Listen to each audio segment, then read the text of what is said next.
Bonjour à tous, je vais aujourd'hui vous conter l'histoire de Thibaut le jongleur. Cette histoire se déroule dans l'une de nos belles vallées alsaciennes. Par cette dure nuit de neige et de bise, vers l'an 1490, les serfs et les gens libres de la haute et de la basse Alsace étaient tous joyeusement attablés devant de grands verres ou de grands vases à boire ou même des gobelets d'étain. Parmi les fumées des oies rôties, de la choucroute et des pommes séchées cuites au lard, le vin blanc des coteaux et les bières variées échauffaient les propos, et toutes les sombres cheminées à piliers étaient égayées par d'immenses flammes jaillissant des bûches de chêne. Le petit Jésus était venu la veille combler de présents les enfants, et les arbres de Noël, sapins resplendissants de verroteries de bohème, de jouets brillants, ainsi que de pâtisseries, s'élevaient à côté des larges tables du festin. Ce même jour de Noël, Thibaut le jongleur, jeune homme maigre et brun à la moustache frisotante et aux yeux noirs, venait du pays des Bourgondes et, s'arrêtant de bourgade en bourgade pour faire fructifier ses talents de jongleur et de joueur de luth, avait eu la fâcheuse idée d'explorer les belles forêts des vallées alsaciennes avec leurs givre et leurs neiges scintillant au soleil. Il comptait le soir trouver un bon gîte afin d'y exercer son métier et d'y recevoir l'hospitalité, car les festoiements de Noël rendent amicale même l'âme la plus mauvaise. Il a entendu dire que là, en Alsace, les gens sont les plus généreux de la terre. Ils s'amusent, mangent et boivent à ne plus en pouvoir et surtout paient bien. Malheureusement, à l'heure où le soleil déclinait, rouge et brouillé derrière les hauts profils des montagnes boisées, il était encore dans la forêt, perdu au milieu des sentiers que la neige rendait tous semblables. Le déjeuner du matin n'avait plus le moindre effet, et la faim, aiguisée par la bise, lui suggérait des inquiétudes croissantes sur son souper. Comme il se souciait de moins en moins du paysage, assombri d'ailleurs, et qu'il se préoccupait du corporel, la nuit tombait plus épaisse. Ses pas sonnaient secs et rapides sur la neige gelée des chemins. Malgré son âpre désir de trouver un gîte, il fut, au bout de quelque temps, obligé au repos et finit par s'asseoir sur un tronc de sapin renversé au bord d'un talus.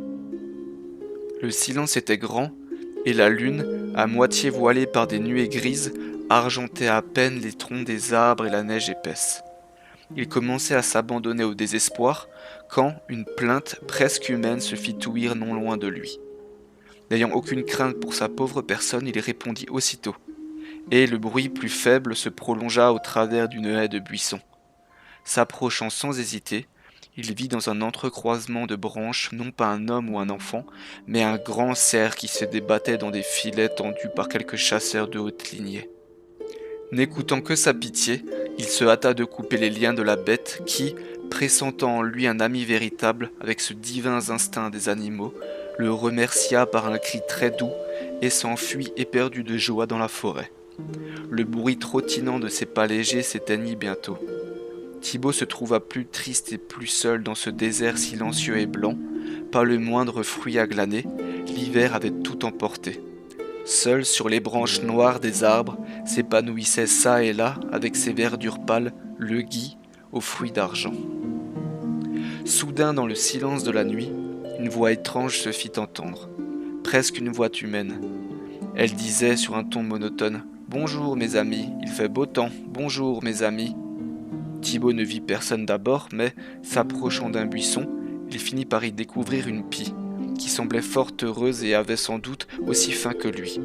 La pauvrette se laissa prendre et Thibaut pensa « Quand je trouverai un gîte, elle en profitera ». Il la glissa doucement sous la laine de son pourpoint, et la pie répétant la chose apprise dit avec un ton de reconnaissance « Il fait beau temps ». Il marcha encore. Enfin, au détour d'une masse de rochers qui formait un rempart, il aperçut se dressant dans le ciel un vaste château fort aux fenêtres éclairées et où l'on entendait des chants mêlés à des chocs de verre et à des bruits de vaisselle. Il approcha, des fossés profonds où l'eau gelée dormait avec des scintillements de miroirs, brillait au bas des murs gris et crénelés, mais le pont-levis baissé semblait inviter à entrer. Thibaut voulut y aller, quand un petit cri jaillit à ses pieds. Il se baissa et vit un pauvre mulot qui cherchait en vain à regagner son trou qu'une motte de terre mal placée obstruait. Le jongleur enleva la motte, et la bête joyeuse s'enfonça dans le sol. Eh bien, se dit-il, j'espère qu'après avoir tant secouru les bêtes, je serai moi-même aidé. Le petit Jésus ne m'a rien donné hier, il me doit au moins boisson et beuverie pour ce soir. Il avait franchi le pont-levis, tremblant sous ses pas, les archers de garde tous vêtus de fer ne l'arrêtèrent point au passage. « Puis-je entrer » dit-il timidement. Une voix qui sortit d'une visière d'acier, baissée entièrement, lui répondit. « Au château de Schwarzenfeld, tout chrétien peut manger et dormir la nuit de Noël. » Guidé par les clameurs, il se dirigea vers la salle du festin, il poussa la lourde porte de chêne, ébloui, il s'arrêta au seuil.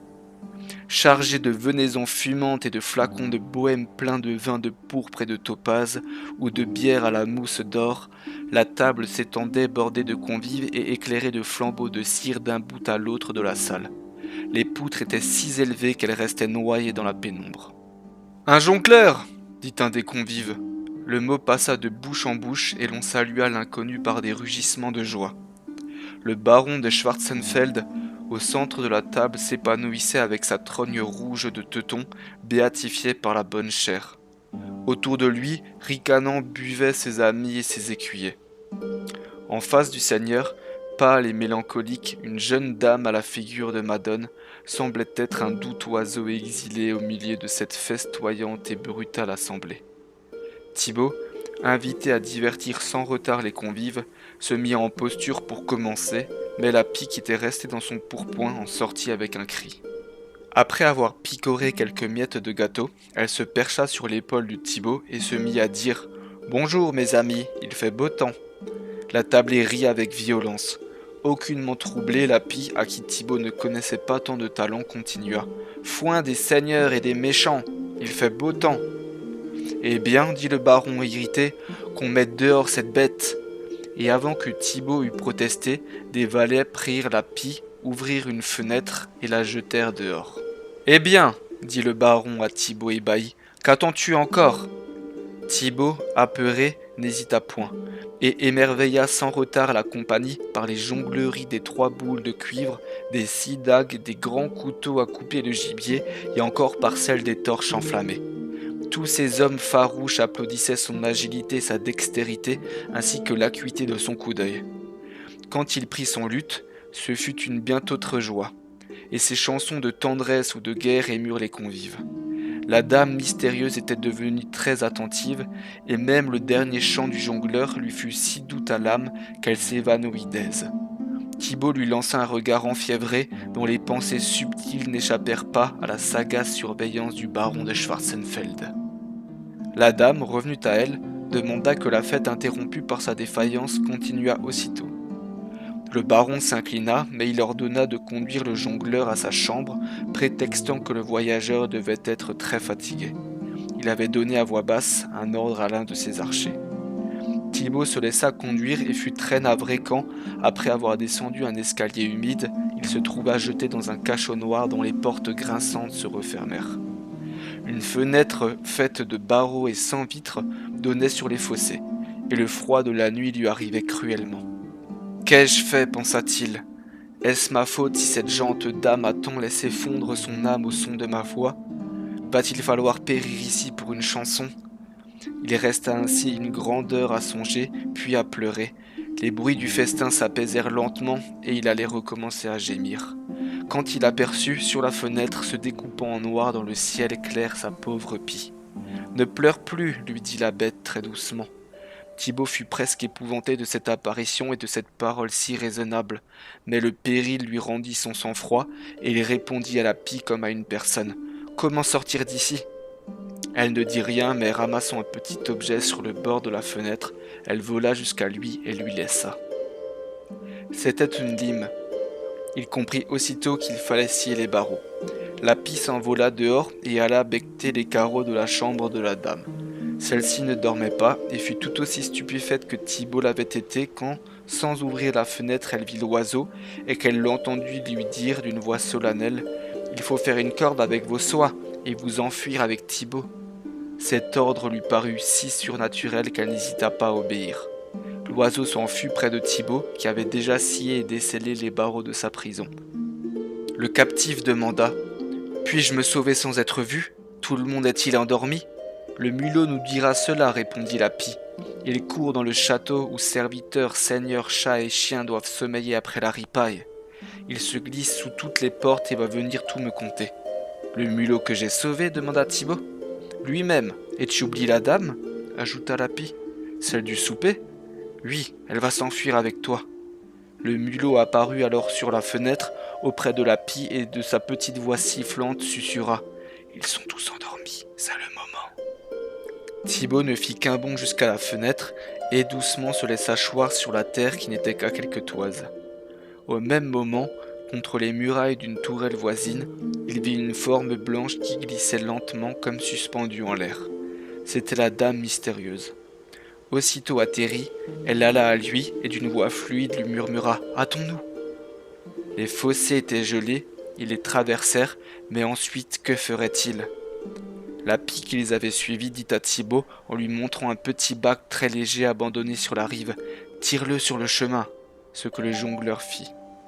Alors, entre les gros chênes de la route, il aperçut, venant vers eux, le cerf qu'il avait rendu libre, accompagné d'une grande biche. Celle-ci dit à la dame « Vous avez vos cordes de soie ?»« Oui. »« Attelez-nous au petit bac, ce sera un traîneau. » Et le cerf dit à Thibaut « Je suis bien heureux de te venir en aide aussi. » Le jongleur et la dame attelèrent les bêtes et montèrent dans le traîneau. La dame s'enveloppa de longues fourrures grises et souples, la pie s'installa sur l'épaule du jeune homme, et rapide comme la brise, l'attelage partit sur les routes neigeuses qui s'allongeaient. Rubans d'argent mat, au déroulement sans fin, sous les ramures dépouillées de la forêt baignées de lune.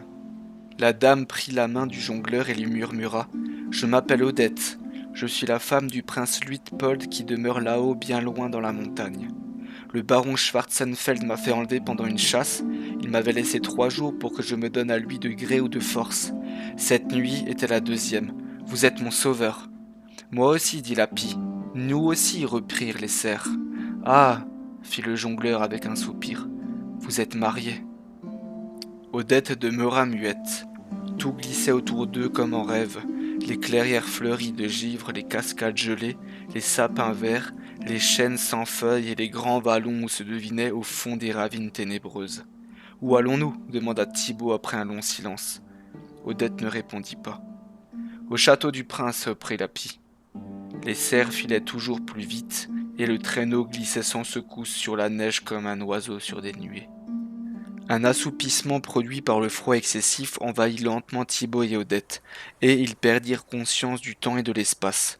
Plongés dans un délicieux bien-être qui était plutôt un demi-sommeil que le néant, sentant vaguement leur âme palpiter l'une près de l'autre, et leurs pensées se confondre subtilement comme des parfums.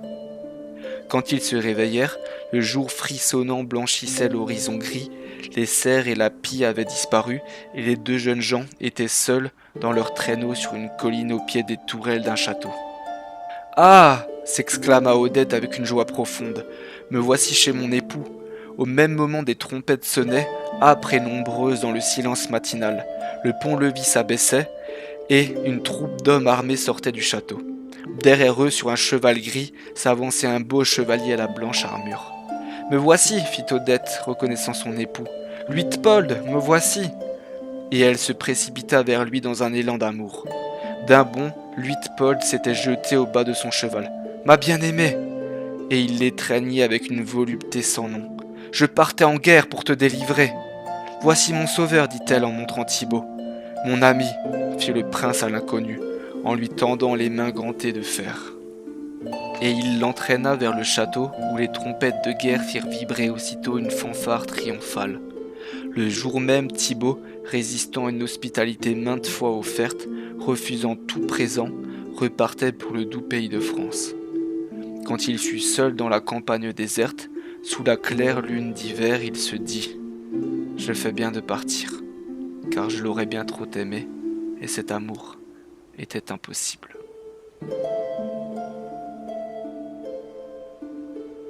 La morale de cette histoire me paraît assez évidente.